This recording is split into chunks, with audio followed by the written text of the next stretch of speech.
In December 1531, on a hill outside what is now Mexico City, a 57-year-old indigenous peasant named Juan Diego was walking to Mass. He was poor. He was recently widowed. What happened on that hill would be debated for nearly 5 centuries.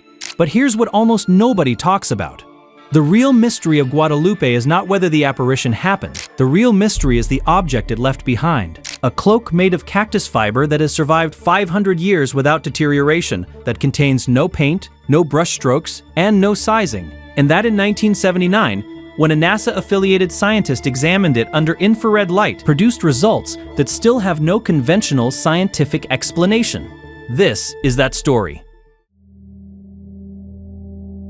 10 years before Juan Diego walked that hill, the Aztec Empire had collapsed under the Spanish conquest. What followed was catastrophe: disease, forced labor, cultural destruction, and mass death on a scale difficult to comprehend. The Aztec world had been built around a religion that demanded human sacrifice. Tens of thousands died annually on the altars of Tenochtitlan to feed the gods and keep the sun moving. When the Spanish arrived with Christianity, they brought their own violence, but also, for many indigenous people, the end of a religion that had demanded their blood for generations. The early missionary effort was struggling. Franciscan friars were trying to evangelize millions across a shattered civilization with almost no common language. Conversions were happening, but slowly and often superficially. Juan Diego was one of those early converts. Born with the Nahuatl name Cuauhtlahuatzin, the eagle that speaks, he had taken the Christian name Juan Diego at his baptism around 1524. He lived in a small village, walked miles to Mass every week, and by all accounts took his new faith seriously. He was, by every measure, an ordinary man.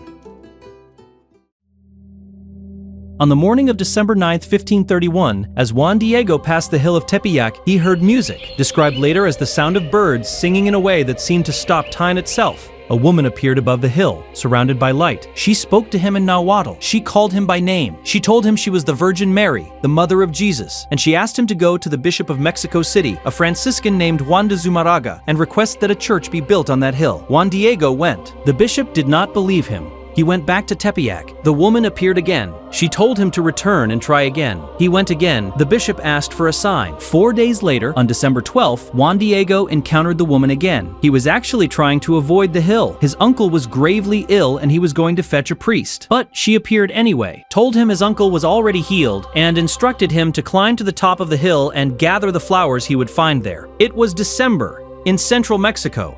Nothing should have been blooming. But at the top of the hill, Juan Diego found Castilian roses, flowers native to Spain, not Mexico, blooming in rocky soil. The woman arranged them in his tilma, his cloak, a simple garment made of ayate fiber, woven from the maguey cactus plant. She folded the cloak over the flowers and told him to carry them to the bishop and open the cloak only in his presence. When Juan Diego unfolded the tilma before Bishop Zumárraga, the roses fell to the floor. And on the fabric of the cloak, where no paint had been applied, where no artist had worked, there was an image. The effect was immediate and without precedent. Within 7 years, between 1532 and 1538, approximately 9 million indigenous people converted to Christianity across Mexico. To put that in perspective, in the 10 years of missionary work before the apparition, conversions had been counted in the thousands. In the 7 years after, they numbered in the millions. But how does one image convert an entire civilization? The answer is in the image itself. The Aztecs didn't read text. They read images, and this image was written in their language. The Virgin's hands are pressed together in prayer. In Aztec pictography, this gesture means offering, not demanding. Her belt marks pregnancy, a symbol of new life, of hope. The rays of light behind her signal divinity in Aztec cosmology. The god of the sun is behind her, meaning she is greater than their greatest god. Her foot rests on the moon. The moon god, another major deity, is beneath her. The stars on her mantle correspond to the constellation positions on the night the apparition occurred, as if the sky itself was recorded on her cloak. The Aztecs didn't need a sermon. They read the image the way you read a sentence. And the sentence said, "This woman is greater than all your gods, and she comes offering something, not demanding sacrifice." That's why they converted. Not by the sword, not by force, by an image they could read. The practice of human sacrifice collapsed almost entirely within a generation. Whatever happened on that hill, the consequences were historically real, historically measurable, and historically without parallel in the story of religious conversion. If you want more stories like this, contested, documented, and larger than they first appear, subscribe. But the historical record is only part of the story. If you want to understand why this case hasn't been closed after 5 centuries of investigation, you have to look at the object itself. The tilma still exists. It hangs today in the Basilica of Our Lady of Guadalupe in Mexico City, the most visited Catholic shrine in the world, receiving approximately 20 million pilgrims per year. And it has been examined. The first thing scientists note is the fabric. Ayate fiber, woven from the maguey cactus, is extremely fragile. Cloth from this material typically deteriorates within 20 to 30 years, even under careful preservation. The tilma is nearly 500 years old. It shows no signs of decomposition. A replica made from the same fabric and displayed near the original had to be replaced within 15 years because it had decayed beyond recognition. The original remains intact. Nobody has explained this. The material should be dust. It isn't. The tilma also maintains a constant temperature of approximately 36.6 degrees Celsius, human body temperature, regardless of the ambient conditions around it. This has been measured repeatedly by independent teams, 36.6 degrees Celsius, every time, on a cactus fiber cloak that is nearly 500 years old. No one has explained it. In 1936, Nobel Prize-winning chemist Richard Kuhn analyzed fiber samples from the tilma. His conclusion: the image contained no natural, animal, or mineral pigments known to science at the time. The colors could not be identified as coming from any known source of dye or paint. Take a moment with that finding. Richard Kuhn won the Nobel Prize in Chemistry. He examined the tilma directly, and he could not identify what the colors are made of. In 1979, Philip Callahan, a biophysicist who had worked with NASA on infrared imaging technology, was given unprecedented access to examine the tilma at close range with infrared light. His findings were published. They have never been satisfactorily refuted. Callahan found no underdrawing, no sketch or preliminary outline beneath the image. Every known painting in human history begins with a sketch. This one shows no trace of one. He found no sizing. The preparatory coating applied to fabric before painting to prevent pigment from soaking through. He found no brushstrokes anywhere in the main image.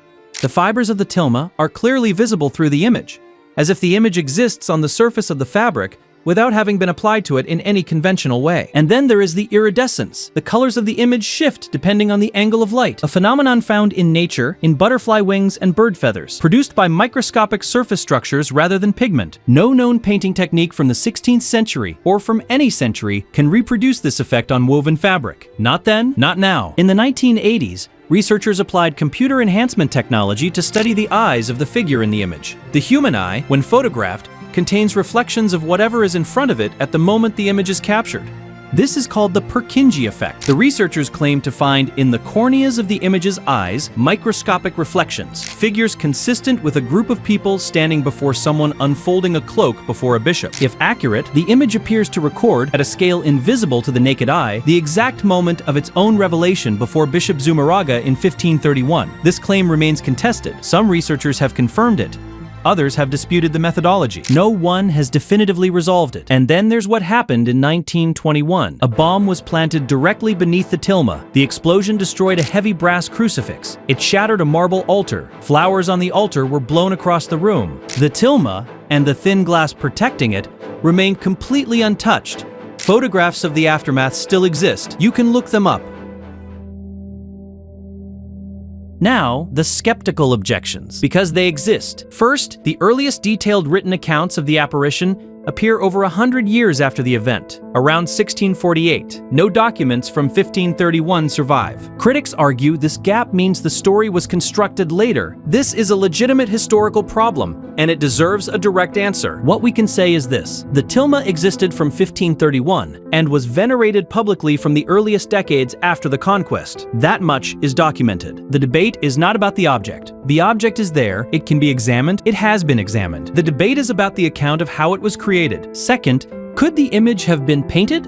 The infrared studies found no underdrawing, no brushstrokes, no sizing, and no preliminary sketch. Every known painting technique from the 16th century to the present leaves at least one of these traces. This one leaves none. That doesn't prove the supernatural, but it eliminates every known painting technique from the historical record. Third, the pigments. Some researchers have claimed the colors could derive from mineral sources available in Mexico at the time. The counter-evidence is Kuhn's 1936 analysis, a Nobel laureate working directly with the fibers, finding no mineral, animal, or vegetable origin, and the iridescence essence cannot be reproduced by any technique from that era. If someone painted this image using 16th century materials, they somehow produced an optical effect that no 16th century material can produce. These objections don't disappear just because there are responses to them. The honest position is this: the evidence doesn't prove a miracle, but the evidence also resists every natural explanation that has been proposed. That tension, not certainty, not denial, is where this story actually lives. Here is what is not contested. A cloak made of cactus fiber has survived for nearly 5 centuries without deterioration. The image on that cloak was examined by scientists using NASA-developed technology, and they found no paint, no brushstrokes, no underdrawing, and no sizing. The colors cannot be identified as coming from any known pigment. The fabric maintains human body temperature. A bomb that destroyed brass and marble left it untouched.